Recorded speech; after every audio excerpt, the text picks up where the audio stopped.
Fakta pilu truk versus bus di Tol Pandaan, sopir dan kernet meninggal di hari bahagia. Ada cerita pilu di balik kecelakaan Tol Pandaan Malang yang menelan 4 korban jiwa. Diberitakan, sopir bus Potirto Agung tewas dalam kecelakaan di Tol Pandaan Malang, Jawa Timur pada Senin, 23 Desember 2024. Hari itu ia sedang membawa rombongan dari SMP IT Darul Quran Mulia Gunung Sindur Bogor menuju Kampung Inggris. Nahas bus Tirto Agung bernomor polisi S7607W tersebut ditabrak truk swingbox yang mundur tanpa kendali di KM 77 Tol Pandaan Malang, Jawa Timur. Proses evakuasi bus Potirto Agung pun sangat dramatis.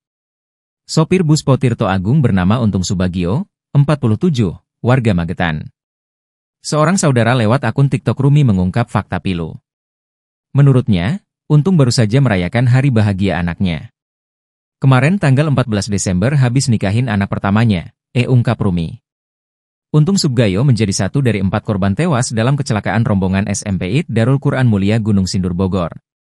Dirlantas Polda Jawa Timur, Kombes Komarudin mengungkap korban tewas lain yakni kenek bus Tirto Agung, Ahmad Bahrul Rozi. Warga Jombang ternyata sedang bersiap merayakan hari bahagia. Ia adalah kernet dari bus Tirto Agung.